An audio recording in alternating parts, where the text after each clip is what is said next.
del Partido Verde Ecologista de México.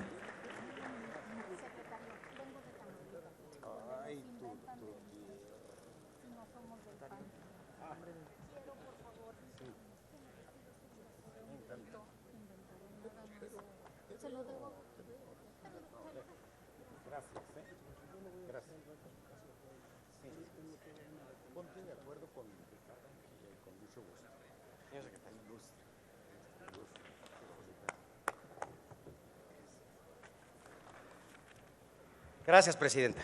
Adelante, diputado.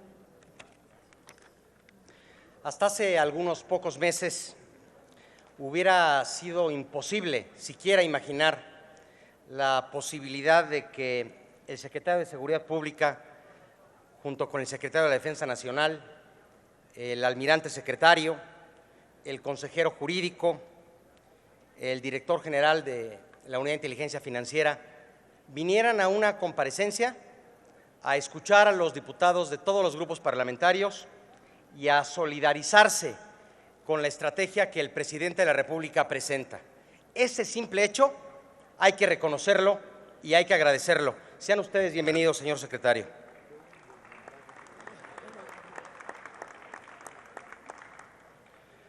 Hay un hecho.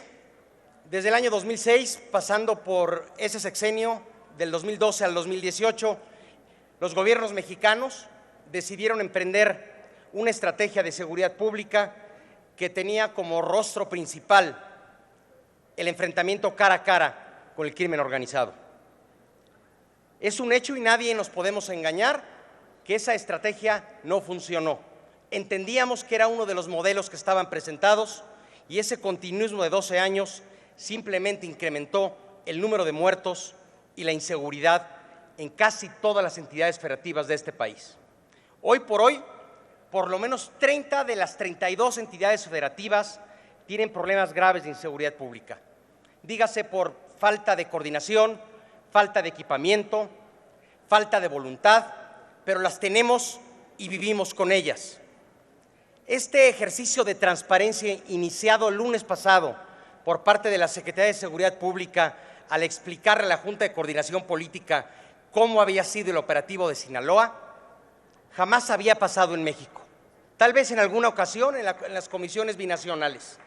Pero ese ejercicio simplemente nos obliga a ser invitados a la mesa y poder participar, como se ha dicho aquí, con ideas, con iniciativas y entender que es inadmisible buscar raja política, rendimiento político cuando se trata de las vidas de los mexicanos.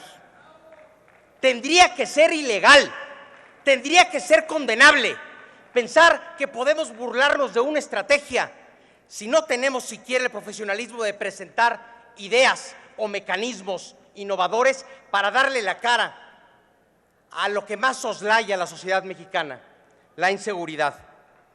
Hoy, el presidente de México obtuvo 30 millones de votos. Ese simple hecho, y hay que reconocerlo, le da legitimidad absoluta para presentar un nuevo modelo.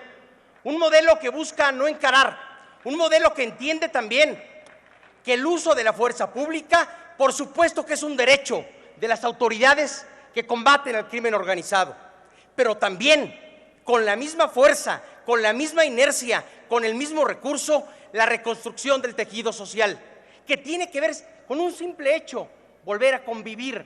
Esa es la definición de la reconstrucción del tejido social. ¿Cómo se puede volver a convivir entre mexicanos? ¿Cómo los mexicanos se pueden volver a los ojos y confiar el uno con el otro? Esa es la parte que tenemos que seguir trabajando. Pero esta transparencia también nos tiene que obligar a la clase política mexicana a unirnos en este tema, a poder pedirle al secretario de Seguridad Pública que queremos participar en este tema, de generar una política de Estado de aquí al 2024, para que gobierne quien gobierne a partir de esa fecha, haya una política de Estado que no sea modificable, que perdure, que le demos tiempo para que madure. Eso es lo que haría un país que esté comprometido con el tema.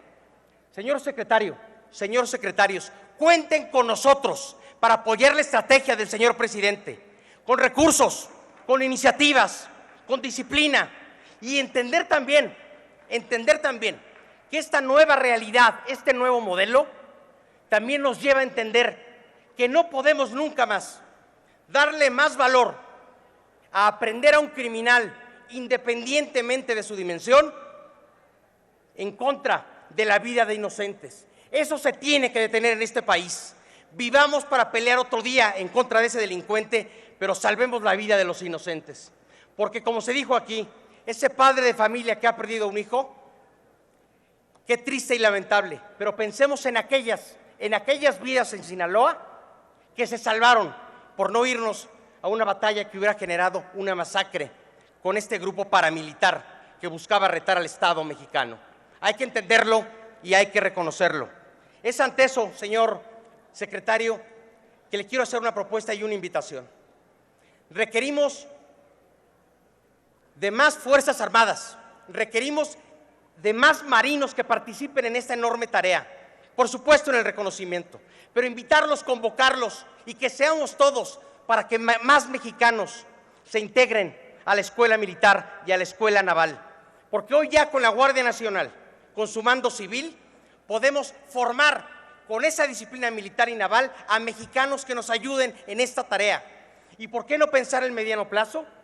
Que un problema tan grande y una bomba de tiempo que tenemos en los reclusorios, que tenemos en el sistema penitenciario mexicano, puedan ayudarnos las Fuerzas Armadas, como lo hacen en las cárceles militares, para detener ese cáncer que lamentablemente se han vuelto las cárceles en nuestro país.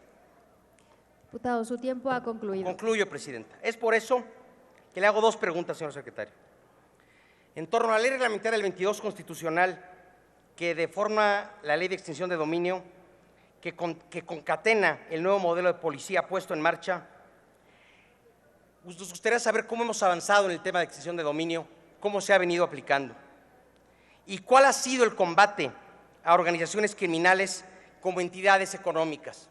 Hoy sabemos y lo reconocemos al director general de la Unidad de Inteligencia Financiera.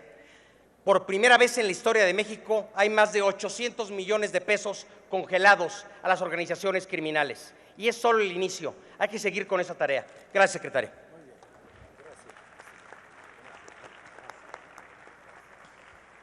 Gracias, diputado.